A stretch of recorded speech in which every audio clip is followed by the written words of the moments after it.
In the heat of battle, there are rules. Unspoken codes of conduct.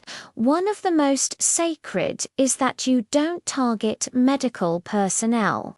Red crosses on helmets and aid tents are supposed to be symbols of sanctuary, places where the wounded can be treated, regardless of which side they're on.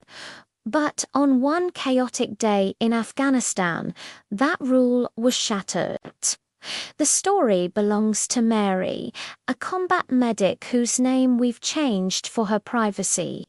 She was stationed at a forward operating base, a small, dusty outpost constantly on edge.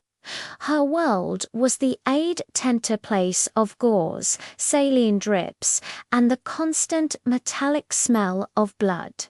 She was a healer, not a fighter. Her job was to put people back together, not to take them apart. One afternoon, the familiar calm was ripped apart by the deafening roar of an attack. Mortar rained down, and gunfire erupted from the hillsides. The base was under a full-blown assault. The radio crackled with frantic calls for help. Man down. We need a medic. Mary and her team sprang into action. They ran out into the storm of bullets and shrapnel, dragging wounded soldiers back to the relative safety of the aid tent. The small space quickly filled with casualties. It was a scene of controlled chaos. Mary moved with practiced efficiency, triaging patients, stopping bleeds, and barking orders to her fellow medics. But then, the unthinkable happened. The gunfire started concentrating on them. Bullets ripped through the canvas walls of the aid tent. One of her colleagues went down, a cry of pain cut short.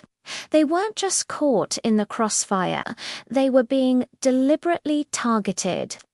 The enemy knew that taking out the medics would cripple the base's ability to fight back. Morale would plummet, and the wounded would be left without hope. Fear turned to fury. Mary looked at the wounded soldiers relying on her, at her fallen comrade, and at the shredded walls of her sanctuary. Something inside her snapped. The line between healer and warrior blurred. She was still a medic, but in that moment she was also a soldier defending her patients. She grabbed the rifle of a wounded soldier who couldn't use it, propping it against a stack of supply crates near the tent's shredded entrance. She took a deep breath. She wasn't trained for this kind of sustained combat, but she knew how to handle a weapon. She peered through the sights, located the muzzle flashes from the enemy position that was pinning them down, and began to return fire. She fired in short, controlled bursts, just as she'd been taught in basic training years ago. One shot, 2 shots, duck back behind cover, assess, fire again. She wasn't trying to be a hero. She was trying to survive and protect the lives in her care. She was buying time. Time for the wounded, time for reinforcements, time for the attack to be repelled. For what felt like an eternity, Mary held her ground. She was a one-woman defense force for the most vulnerable spot on the entire base. Her shots were accurate enough to make the attackers think twice, forcing them to keep their heads down and giving the other soldiers on the base a crucial opening to regroup and push back. Finally, the cavalry arrived. A quick reaction force stormed the enemy positions, and the sound of the attack slowly faded, replaced by the shouts of soldiers clearing the area and the groans of the wounded. When the dust settled, Mary put down the rifle.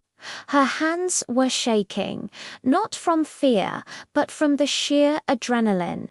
She was covered in dirt, gunpowder, and the blood of her patients. She immediately went back to work, her hands once again becoming the gentle, life-saving instruments of a medic. Mary's story isn't one you'll find in official reports. It's a testament to the fact that courage comes in many forms. She didn't seek a fight, but when the fight came to her door to her hospital, she met it head-on.